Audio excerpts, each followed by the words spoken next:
Kembali bersama kami di Pasca Debat Pilpres 2024.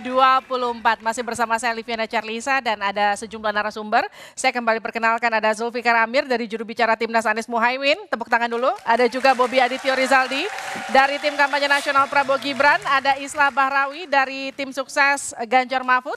Ada juga panelis kita malam hari ini ada Aditya Perdana dan juga Pak Teguh Reza Shah. Selamat malam semuanya. Kita ke Pak Bobi sekarang. Jadi bagaimana Anda melihat jalannya debat? Menurut saya debat tadi itu sangat sukses untuk Bapak Prabowo menyampaikan misi visinya yang dalam klaster ini adalah Asta Cita nomor 2 tentang pertahanan.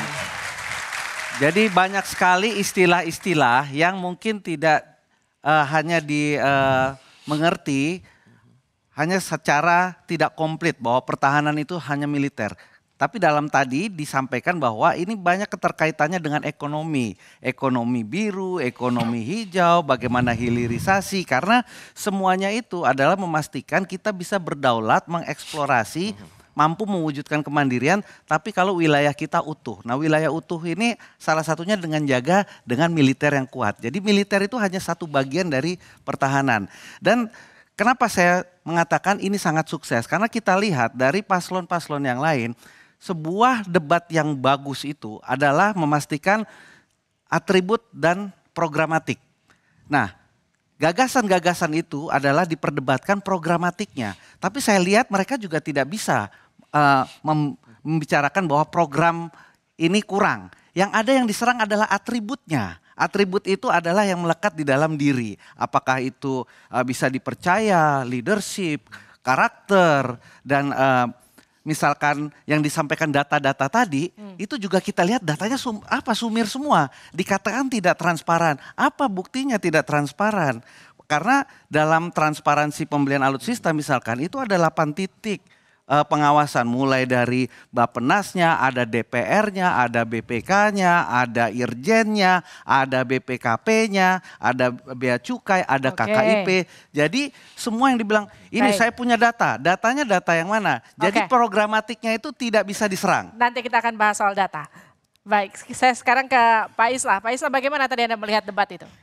Ya seperti yang sudah pernah kita lihat di debat pertama Capres ya, bahwa pertarungan head to head itu terjadi antara Anies dan Prabowo. Dan ketika itu konfigurasi paslon itu masih 1, 2, 3. Di debat kedua ini konfigurasinya dirubah oleh KPU. Mas Ganjar ada di tengah. Anies ada di ujung dan Prabowo di ujung satu lagi. Artinya apa? Bahwa oleh KPU sendiri Mas Ganjar itu ditempatkan sebagai middleman yang akan menjadi pendamai di antara dua orang yang bertikai ini. Karena memang head to head ini akan pasti diramalkan akan terjadi di sini. Dan betul ketika pembukaan Mas Anies sudah langsung direct attack terhadap Prabowo. Dan perhitungan KPU sudah benar di situ bahwa Mas Ganjar harus ada di tengah. Kalau enggak bisa saling tonjok mereka itu. Enggak lah. Nah, loh. Kita berbicara tentang karakter seseorang yang tidak akan pernah sembuh. Nah ini betul-betul diantisipasi. Dan dari situlah saya bangga terhadap Mas Ganjar. Bahwa Mas Ganjar setidaknya dia adalah calon pemimpin yang akan bisa menjadi pemersatu dari berbagai perbedaan di antara 272 masyarakat di Indonesia. Nah ini yang paling penting dari filosofi yang bisa diambil dari debat tadi. Saya kira itu aja sih. Oke, dalam sesi tanya jawab tadi antar calon presiden, Capres nomor urut 1 Anies Baswedan menyinggung standar etika pemimpin dalam menjaga pertahanan dan kedaulatan negara. Anies menyentil Prabowo terkait dengan fenomena orang dalam di beberapa proyek Kemenhan. Tapi dalam kenyataannya Pak, ketika Bapak memimpin di Kementerian Pertahanan, banyak orang dalam pengadaan alutsista, PT Teknologi Militer Indonesia, Indonesia Defense Security, lalu orang dalam pengelolaan food estate. Lalu ada kejadian-kejadian di mana kita semua menyaksikan ketika ada pelanggaran etika dan Bapak tetap jalan terus dengan cawapres yang melanggar etika. Artinya ada kompromi atas standar etika. Standar etika ini fakta. Ini fakta. Dan kemudian dalam pidato Bapak mengolok-olok tentang pentingnya etika, saya tidak tega untuk mengulanginya. Pertanyaannya, apa penjelasan Pak Prabowo soal itu semua? Baik, waktu habis. Jadi, saudara-saudara, semua data yang saudara ungkapkan itu keliru semua. Jadi saya bersedia kita duduk, kita buka-bukaan, ya. Mau bicara food estate, mau bicara apa PT Teknologi Militer Indonesia, kita buka, iya kan? Jadi di mana masalahnya? Nah, saudara bicara etik-etik, ya kan? Saya tuh keberatan karena saya menilai, maaf ya, karena Anda desak saya terus terang aja saya menilai Anda tidak pantas bicara soal etik. Itu saja.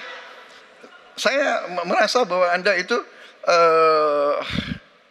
posturing, ya. Anda tuh menyesatkan. Itu aja, ya. Saya boleh berpendapat kan? Saya menilai Anda tidak berhak bicara soal etik karena Anda memberi contoh yang tidak baik soal etik. Terima kasih.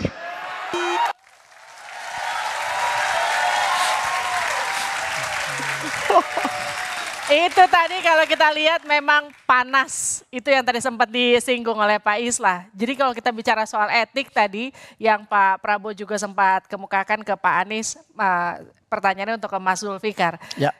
Sampai muncul kalimat Anda nggak pantas bicara soal etik. Itu gimana tadi Anda melihat perdebatan soal etik itu? Sebenarnya kembali kepada poin yang diungkap oleh Pak Anies ya. Kementerian Pertahanan itu sebenarnya tidak jauh beda atau tidak beda sama sekali dengan kementerian-kementerian yang lain di mana prinsip-prinsip good governance atau tata kelola yang benar itu harus diterapkan di situ gitu. Dan dalam sistem tata kelola itu ada beberapa layer dan layer yang paling atas itu adalah leadership. Leadership lah yang menentukan kualitas bagaimana satu birokrasi itu bisa bekerja dengan efisien, dengan efektif dan mampu menghasilkan efek yang produktif sifatnya gitu. Nah, etika adalah landasan dari leadership ini gitu. Bagaimana mungkin seorang leader yang tidak punya rasa respect kepada orang lain itu mampu memimpin sebuah organisasi yang memiliki fungsi yang sangat penting. Jadi data-data yang diungkap oleh Pak Anies tadi itu sebenarnya dikonfirmasi oleh satu survei dari Transparency International khusus untuk sektor defense and security yang mengkategorikan Indonesia pada kelompok D di mana sistem pertahanan dan keamanan dan tata kelola dari seluruh proses pengambilan keputusan itu masih berada dalam tingkat risiko yang tinggi. Tingkat risiko korupsi yang tinggi. Nah, ini yang perlu kita benahi dan itulah agenda perubahan yang akan kita tawarkan. Mas Bobi, gimana tadi melihat perdebatan soal etika antara Pak Prabowo dan Pak Anies? Ya, jadi itu justru dengan jelas bahwa yang ditanyakan itu yang tadi saya sampaikan itu kan atribut. Dan yang disampaikan itu adalah hal yang belum tentu benar atau mungkin cenderung salah. Kenapa? Yang dikatakan orang dalam, lantas ada yang hal yang dikatakan tadi ada pelanggaran etika, toh itu kan sudah diputuskan. Dan kalau orang dalam itu apa buktinya? Apakah sudah ada masuk di dalam ranah pidananya?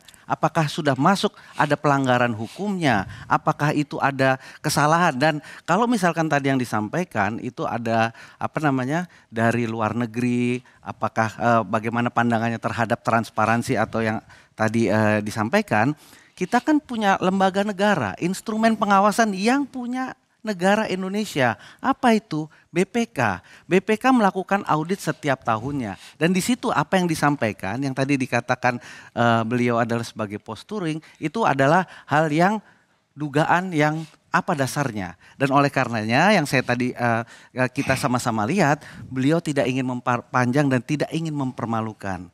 Oleh karenanya inilah yang saya sampaikan, beliau adalah fokus pada programatiknya. Kalau programatiknya ini ya seranglah programatiknya. Kalau Anda ke atribut, beliau tidak ingin mempermalukan, yang Anda sampaikan itu apa datanya, apa salahnya, mana pelanggaran hukumnya, siapa yang menentukan. Nah itu kiranya. Saya ke Pak Aditya, jadi bagaimana kalau Anda lihat tadi perdebatan soal etika antara Prabowo dan Anies? Iya, saya melihat sebenarnya ada dua hal ya, tadi juga sudah disampaikan oleh Pak Zulfikar dan juga Pak Bobi ya. Pertama adalah ini ada isu yang memang dibicarakan soal good governance dan leadership. Saya mengiyakan soal itu, bahwa ini isunya memang satu sisi ini adalah isu soal di seluruh kementerian. Tapi pada sisi yang lain, saya juga sepakat untuk mengatakan bahwa kita juga perlu tahu tentang banyak hal terkait dengan apa saja kinerja Pak Jokowi, kinerjanya Pak Prabowo di dalam kerja-kerja sebagai Menteri Pertahanan, dan itu memang juga krusial. Kekhawatiran terkait dengan soal alutsista yang apa namanya dengan pesawat bekas dan segala macam itu terjawab. Dan kita juga publik akhirnya tahu bahwa ada namanya flying apa namanya kapasitas dan sebagainya. Jadi itu yang memang perlu untuk kemudian kita elaborasi. Cuman memang saya juga sepaham bahwa seharusnya bicara soal programatik itu juga jauh lebih detail. Dan sayangnya semua paslon ini tidak membicarakan itu dengan taktis gitu ya. Jadi saling menyerangnya itu memang akhirnya kemudian, dan Pak Prabowo sendiri memang juga sangat defensif kalau menurut saya. Akhirnya kemudian tidak bisa mengelaborasi lebih dalam juga tentang apa yang dimaksud dengan apa namanya transparansi dan sebagainya. Dan itu yang menurut saya, kesan saya yang dapat dari konteks itu ya. Baik, dan kalau tadi kita lihat memang ada perdebatan terutama soal data. Nah, ngomong-ngomong soal data dan juga banyak fakta yang hadir pada perdebatan tadi, rekan saya Audrey Chandra akan mengemukakannya untuk Anda lebih detail lagi. Silakan Audrey. Ya, Livi dan juga saudara, kalau tadi selama 2,5 jam debat disuguhkan buat Anda, masyarakat, kita melihat bagaimana pernyataan dari masing-masing capres nomor urut 1, 2, dan juga 3. Nah pertanyaannya adalah pernyataan-pernyataan yang disampaikan capres nomor urut 1, 2, 3, fakta atau bukan? Tetaplah bersama kami di Pasca Debat Capres Cawapres Pemilu 2024.